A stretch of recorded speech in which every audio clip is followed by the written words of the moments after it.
How's it going, guys? Welcome back to the preview. So look, it's been a while. It's been a couple of weeks, but it's back. The football's back. It's FA Cup weekend. And look, it's been the international break. A lot of our players have, withdrawn, if that's the right word you want to use. And look, all in all, it's about time that Arsenal players did that. We're in for our biggest trophy in 22 years. It's about time some of our players pulled out and made sure they're ready for the run-in. Not just that, they're ready for the World Cup as well, because their managers, their international managers, would take that into account, would take into account the burnout as well. For example, Saka and Rice, 52 games, something like that. If you add on the international games, it's more. So look, it's massive. Now it's the FA Cup. Obviously, the last game we lost in the Carabao Cup, we sort of got over that because the main one is the Premier League. The FA Cup, we don't want to go out to Southampton. I think it will be tough. It's an 8 o'clock kickoff. Why it's an 8 o'clock kickoff on a Saturday night, I don't know. But Southampton will be up for it. It's a cup game. They got a chance to go into Wembley, so I don't think it's going to be plain and sailing for us. But we've got to do whatever we've got to do to get ourselves in the semis, because we want to win at least 2 trophies this season and take it from there. So look, it's Southampton. They're a championship side. They've not played for a few weeks as well, and there's a lot to play for. I think it's going to be a very, very important game. I do not think a single Arsenal fan would want to be out of this competition, and we've just got to take it, as a serious game. It's going to be interesting to see who's available. But look, it's kicking off Saturday night.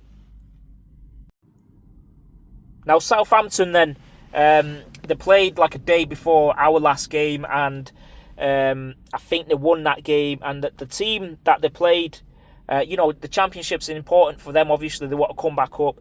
Daniel Perez in net. A back four of James Breed, Taylor Harwood, Bellis, Jack Stevens, Ryan, Manning. 2 in the middle, Flynn Downs and Shea Charles. And then the top 4 is Tom Fellows on the right, Cameron Archer, we know him, Finn Azaz on the left, and Kyle Larin. I couldn't tell you I know a single player there apart from Cameron Archer. I've heard of Flynn Downs and maybe Ryan Manning. But I think this is one of their strongest lineups they've played in recent times. And if this is the team that's going to play us, yes, they're going to play with a lot of heart, a lot of passion, a lot of desire. They ain't going to roll over for us. Remember the last game that we played was at Mansfield or whoever it were. They give us a tough game, and a bit of magic from Eberechi Eze got us over the line. And Madueke, let's not forget him. I'm hoping Madueke's injury is not serious, but that knee brace that he had on, it didn't look good. Eze as well, he's missed the cup final. A lot of them have missed the cup final, like Odegaard as well. And look, hopefully a lot of them are back, and it's about time we just take these teams by the scruff of the neck and just go for it, go for the kill. Especially, we've got 2 very important games coming up, which is Sporting Lisbon after that, and obviously Bournemouth after that. So that's the Southampton team that will more than likely play against us. It's not, a Southampton team of recent times. But let's not underestimate it, because it's a championship side nevertheless, and it's a cup game. It's 8 o'clock.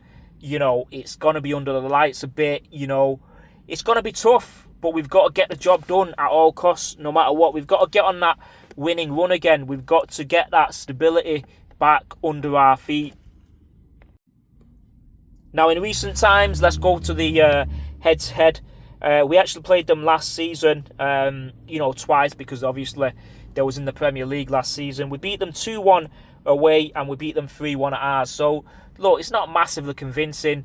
2 wins, 1 by 1 goal, 1 by 2 goals. Prior to that, we beat them. Oh, sorry, we didn't. We drew 3-3 and drew 1-1, and that was the season where I believe, we was going for the league, and we messed it up. It was like 2-0 down against them in like 10 minutes that season. We lost before that 1-0, 1-3, 1-3-1, and lost an FA Cup, our last FA Cup tie against them, 2021, 1-0, which was on the 23rd of January, which tells me it was either the 3rd round or maybe the 4th round. World Cup year, was it? And it's maybe it was delayed. I don't remember. But nevertheless, look, we've not got a great record against them. It's not overly convincing. 4 wins out of the last 8, 2 losses in there. So that's a 25% loss rate, a 50% win rate, and a 25% drawing rate. So it's not the best. We need to change that today, if you're watching it today.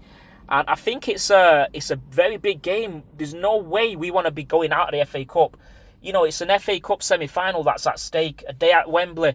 And it's about time we put it right, you know, with the last result. And it's just about getting that experience, playing in these big games, these semi-finals, quarter-finals, finals, getting that under our belt, because sooner or later, if we come back in these big stages, we will win them. We want to obviously win them now, but it's good to get that experience there as well, under this core of players. So, yeah, that's the team. That's the, you know, the head-to-head that's happened recently. Let me know. Now, obviously, the lineup, it's going to be interesting to see what Arteta says in his press conference today. I don't know if he's had it yet, but it's going to be very interesting.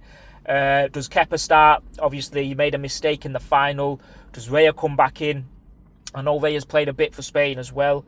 For me, it's a massive game. I want to give Raya the rest. And it's not all on Kepa what happened in the final. You've got to put some blame on the midfield and the attack. Where was the attack? If we scored a couple of goals, you know, we win that game. 3 goals, whatever. We win that game. Just because Kepa made that one mistake, the blame is getting thrown at him. But it's a collective display. It's a collective fault. You can't blame one player. So Kepa, for me, comes back into the quarter-final. On the right, Ben White comes back in. I don't know if Timber's fit. Ben White played for England. Obviously, he got a goal. This and that. The 2 centre-backs, Mosquera comes in. Obviously, he went for Spain, which was, you know, top for him and his family. I think he got some minutes as well. So it's Mosquera. On the left-sided centre-back is Hincapié. You know, Hincapié obviously pulled out from Colombia as well. Ecuador. And Calafiori, I think he has to play. You know, he's obviously disappointed with the Italians not going to the World Cup now. We got beat. But as a left-back, I'm going to put Luis Skelly. And a left-sided centre-back, I'm going to put Calafiori. I'm not sure if Hincapié is ready yet, but Gabriel and Saliba, I'm going to give him a rest. These 2-3 weeks that they've had resting, because obviously they've not played in the international bit, is hopefully going to give them that fuel and energy to go every single game, 110% from now on. In the middle, Norgard comes back in. If Odegaard's fit, I'm going to give Odegaard the start. I'm going to give him the nod to get those minutes, those much needed minutes under his belt, his knee. He needs to see how it reacts as well. On the other side, is Eze fit enough? We're not sure, but we could put, you know, Jesus or Havertz there. I'm going to put Havertz there. So Havertz, Odegaard, and Norgard. Rice and Zubimendi for me have to rest this. It's quite attacking in terms of Havertz and Odegaard there. But, you know, let's give these minutes. On the right, I'm going to put Max Dowman. I'm hoping to see him start another sensational solo goal and 2 assists for England under-19. On the left side, I'm going to put Martinelli. He got a goal for Brazil. And attack, it has to be Jesus. We've got to give Gyökeres a rest because obviously he's worked wonders for Sweden. He got him a hat-trick against Ukraine, and then obviously he got him that last-minute winner. That's took him to the World Cup, and I'm going to be watching him closely in the World Cup. I'm, you know, hoping they do well, all for his sake. So that's my lineup. Obviously, there's massive changes there. It's got to be done. We've got to take a risk. We can't afford to get an injury to, you know, a Saka. I know he's not performing, but we still need him. You know, a Saka, a Gyökeres, a Rice, a Zubimendi, a Saliba, a Gabriel, a Timber, a Hincapié. They cannot afford to get injured now. The games are here now every 3-4 days. So the result for me, I think at the first half it will be quite difficult, but I think we'll get over the line. I think Southampton are going to try and take it as far as possible, and I'm going to say we win this 2-0. 2-0 will be good enough for us, and it will see us go into the semi-finals. Let me know what your thoughts are about that. But we're back, football's back, Arsenal's back, we're back every few days, and yo, it's going to be a hectic end to the season. Make sure you're there.